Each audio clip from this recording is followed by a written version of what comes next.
suci menurut Lukas. Dimuliakanlah Tuhan. Sekali peristiwa Yesus mengajar orang banyak di rumah ibadat di kota asalnya, katanya, "Pada hari ini genaplah nas kitab suci pada waktu kamu mendengarnya." Semua orang itu membenarkan dia dan mereka heran akan kata-kata indah yang diucapkannya.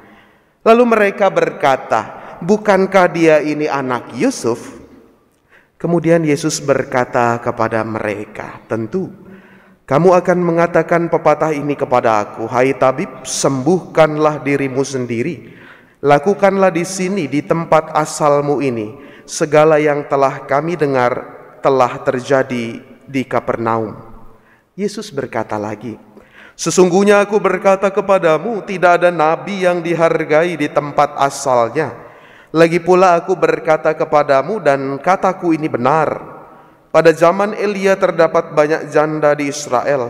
Tetapi ketika langit tertutup selama 3 tahun 6 bulan dan ketika bahaya kelaparan yang hebat menimpa seluruh negeri, Elia diutus bukan kepada salah seorang dari mereka, melainkan kepada seorang perempuan janda di Sarfat di tanah Sidon.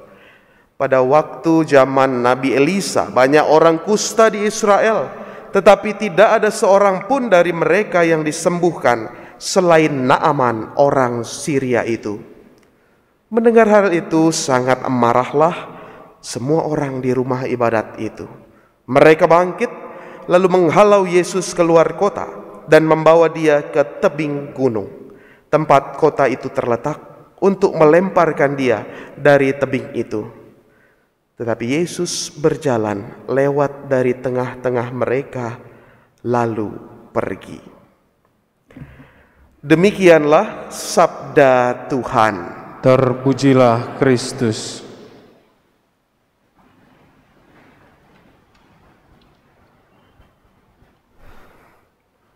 Oma opa, eyang putri, eyang kakung, ibu bapak, saudari-saudaraku yang terkasih, tadi pagi saya mengikuti rekoleksi bersama Bapak Kardinal yang diberikan untuk seluruh Dewan Paroki di Keuskupan Agung Jakarta.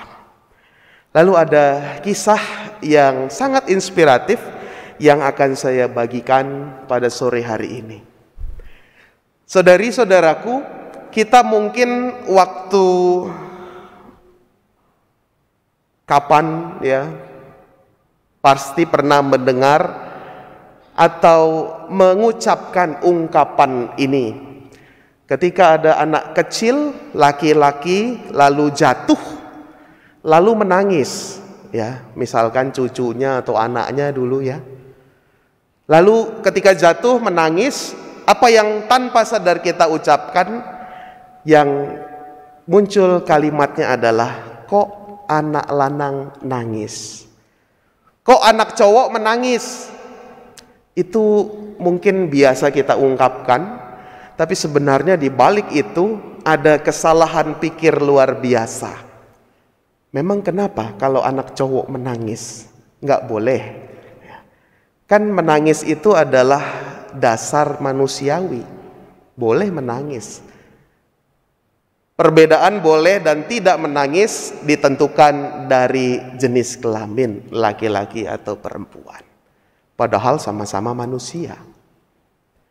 Atau hal lain lagi, mohon maaf ini istilah dari budaya Jawa. Kalau seorang suami memperkenalkan istrinya, biasanya disebut apa? Konco winking, teman di belakang. Dan tanpa sadar itu menjadi diskriminatif ya. Oh ya, padahal selama ini kita tahu dan kita alami, ya atau tidak, kalau ibu-ibu itu selalu terdepan, nggak mungkin di belakang, selalu terdepan. Apalagi kalau setelah sembayangan itu selalu terdepan, bungkus-bungkus ya. Ada istilah itu, konco winking, teman belakang. Ada istilah lagi yang mungkin tanpa sadar kita sering lakukan. Mohon maaf sekali lagi, ini dari budaya Jawa. Dalam budaya Jawa itu ada struktur tingkatan bahasa. Ada Kromo Inggil, Kromo Madyo, dan Ngoko. Dan sebutan untuk kamu, engkau, Anda itu juga berbeda-beda. Kalau Kromo Inggil, sebutan untuk Anda apa? Panjenengan. Ya, mohon maaf, ini bahasa Jawa ya. Panjenengan itu bahasa yang paling tinggi. Lalu yang tengah itu kita sebut sampean. Kalau yang bahasa Ngoko, bahasa sehari-hari itu kowe. Ya. Itu saja dari kata-kata itu sudah menunjukkan sebuah pola pikir diskriminatif feodal. Ya. Kita lihat yang paling tinggi itu kita sebut panjenengan. Ada 4 suku kata panjenengan. Udah yang paling banyak. Lalu yang bawahnya sampean, ada 3 sampean. Lalu yang paling rendah cuma 2 kowe. Itu dibuat oleh zaman kerajaan supaya apa? Supaya mempertahankan status sosial. Maka ada perbedaan-perbedaan status sosial. Bahasa Kromo Inggil dengan yang tinggi-tinggi, yang terhormat. Tapi kalau dengan teman main pakai Ngoko, bahasa yang sehari-hari nggak apa-apa. Itu digunakan untuk mempertahankan status atau kelas sosial. Padahal kalau kita tahu artinya, ya itu sudah menandakan juga. Panjenengan itu kan artinya penguasa. Sampean itu, kalau saya tadi mengutip Bapak Kardinal, artinya kaki. Ya. Kalau kowe itu artinya anak kera. Ya. Maka saya tidak menyarankan lalu, kata Romo Bekti tadi supaya tidak diskriminatif, maka sembarang saja. Nanti pulang dari sini koa kowe. Padahal kalau tahu artinya anak kera. Saudari-saudaraku yang terkasih, dari cerita, dari ilustrasi yang dipakai oleh Bapak Kardinal, kiranya juga sejalan dengan apa yang kita renungkan dalam bacaan-bacaan hari ini. Dalam bacaan Injil, orang-orang Nazaret mengatakan atau berujar suatu kalimat yang sangat diskriminatif. Apa itu kalimatnya? Kalimatnya adalah, bukankah dia ini anak Yusuf? Bukankah dia ini anak Yusuf? Di balik pertanyaan itu, di balik kalimat itu, ada sebuah kabut, ada sebuah tembok, ada sebuah benteng dari bangsa atau orang-orang Nazaret yang tidak percaya dengan Yesus, yang tidak menerima Yesus, dan parahnya lagi merendahkan. Kan sederhana sekali, bukankah dia anaknya Pak ini nih? Oh, Pak ini tuh begini nih, ya, kita sudah tahu. Maka orang-orang Nazaret itu, di mana tempat asal Yesus, menolak, tidak menerima, merendahkan, dan memandang sebelah mata Yesus yang melakukan mujizat.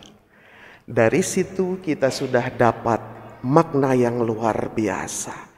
Orang yang sikapnya tertutup, orang yang selalu curiga, orang yang tidak percaya, orang yang merasa berkuasa, tahu segalanya terhadap sesama, apalagi terhadap Yesus, maka tidak pernah ada mujizat dalam hidupnya. Seperti orang-orang Nazaret ini, tidak akan diberikan mujizat oleh Yesus. Tidak ada kesembuhan, tidak ada sukacita yang mereka terima. Karena mereka menolak kehendak baik dari Yesus. Pun kita juga demikian. Kalau kita menjadi tertutup, maunya menang sendiri, curiga, tidak percaya kepada sesama kita, kita menolak kehendak baik, perbuatan baik, kasih dari sesama kepada kita. Saudari-saudaraku, apa yang dapat kita lakukan supaya mujizat, kesembuhan, berkat, anugerah Tuhan Yesus tetap terjadi dalam hidup kita? Kita diajak untuk tadi menghalau kabut-kabut itu, membongkar tembok-tembok, menghancurkan benteng-benteng keegoisan diri. Bahwa kita ini sama martabatnya. Jadi bukan karena gender, bukan karena saya laki-laki, bukan karena Anda perempuan, bukan karena saya ini dari kelas status sosial yang tinggi, lalu ada ya status sosial yang rendah. Bukan hanya saya ini pastor, lalu Anda umat. Enggak, kita semua sama martabatnya di hadapan Tuhan. Bacaan pertama mengatakan demikian. Sebelum aku membentuk engkau dalam rahim ibumu, aku telah mengenal engkau. Dan sebelum engkau dilahirkan, aku telah menguduskan engkau. Kita sama-sama kudus, sama-sama dikenal oleh Tuhan. Maka martabatnya itu sama. Hanya tugasnya yang berbeda-beda, fungsinya yang berbeda-beda. Saudari-saudaraku yang terkasih, kita mau terbuka, kita mau bukan mementingkan kepentingan diri sendiri, kita mau rendah hati, bukannya sok tahu, sok paling benar, sok paling hebat. Karena apa? Kita bisa buat yang hebat-hebat, kita bisa buat yang luar biasa, kita bisa buat yang dahsyat. Tetapi dalam bacaan kedua dikatakan, jika tidak ada kasih, semuanya menjadi sia-sia. Kasih itu apa? Sabar, murah hati, lemah lembut, tidak mendendam, dan lain sebagainya. Maka hari ini kita diajak oleh Tuhan Yesus untuk bersama-sama menghormati martabat sesama kita, menghancurkan keegoan diri kita untuk mampu merasakan anugerah dan berkat Tuhan.